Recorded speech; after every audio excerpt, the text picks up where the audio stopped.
नई Delhi railway station के platform number 14 पर क्या हुआ था, एयरफोर्स के अधिकारी ने बताई एक एक बात। नई दिल्ली रेलवे स्टेशन पर हुई भगदड़ को लेकर वायुसेना के एक सार्जेंट ने कहा कि प्लेटफॉर्म पर काफी ज्यादा भीड़ बढ़ गई थी। उन्होंने कहा कि मैंने लोगों को इकट्ठा होने से मना किया और घोषणाएं भी की, लेकिन लोग नहीं सुन रहे थे। इस घटना में 18 लोगों की मौत हो गई है। पीएम मोदी ने भी इस घटना को लेकर दुख जताया है। नई दिल्ली रेलवे स्टेशन पर शनिवार रात हुई भगदड़ में 18 लोगों की मौत हो गई। इस घटना को लेकर प्रधानमंत्री नरेंद्र मोदी समेत तमाम बड़े नेताओं ने दुख जताया। इस भगदड़ को लेकर नए नए खुलासे सामने आ रहे हैं। अब एक वायुसेना के अधिकारी ने एक नई जानकारी दी है। वायुसेना के सार्जेंट ने बताया, आंखों देखा हाल।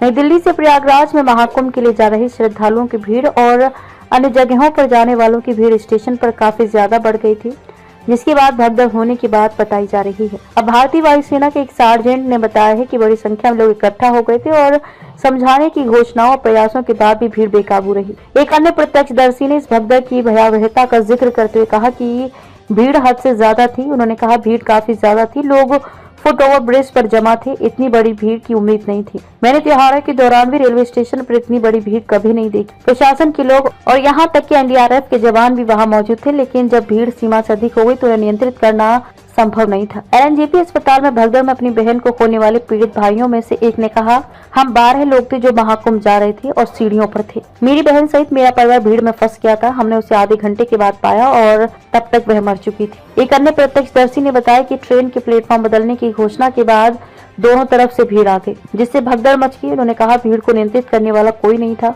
घोषणा की गई कि प्लेटफॉर्म नंबर 12 पर आने वाली ट्रेन प्लेटफॉर्म नंबर 16 पर आएगी, इसलिए दोनों तरफ से भीड़ आ गई और भगदड़ मच गई। कुछ लोगों को अस्पताल ले जाया गया। प्रभावित यात्रियों में से बिहार के पटना निवासी पप्पू ने अपना दुख साझा करते हुए कहा कि मेरी मां की भगदड़ में मौत हो गई है, हम घर जा रहे थे। एनडीआरएफ कमांडेंट दौलत राम चौधरी ने पुष्टि की कि स्थिति अब नियंत्रण में है। उन्होंने कहा, घायलों को निकाल लिया गया है। हमें स्टेशन के प्लेटफॉर्म नंबर 14 पर भगदड़ की सूचना मिली। हम बचाव अभियान चला रहे हैं। बस कुछ ही देर में हो गई पूरी घटना। Railway DCP railway KPS Malhotra ने कहा कि अधिकारियों को बड़ी भीड़ की आशंका थी, लेकिन घटना कुछ ही देर में सामने आ गई।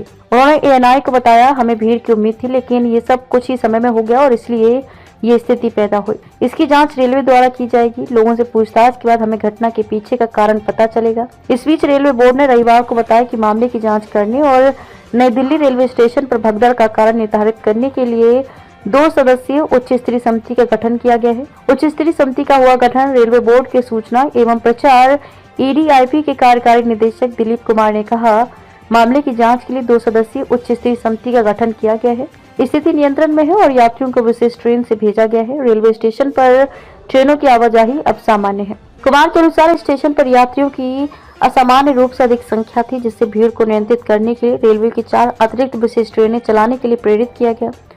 रेलवे के पुलिस उपायुक्त डीसीपी केपीएस मल्होत्रा के अनुसार ये घटना उस समय हुई जब बड़ी संख्या में यात्री प्लेटफॉर्म नंबर 1 पर एकत्र हुए थे। प्लेटफॉर्म 14 जहां पर प्रयागराज एक्सप्रेस खड़ी थी। इसके अलावा स्वतंत्रता सेनानी एक्सप्रेस और भुवनेश्वर राजधानी के प्रस्थान में देरी के कारण प्लेटफॉर्म 12, 13 और 14 पर भीड़ बढ़ गई थी।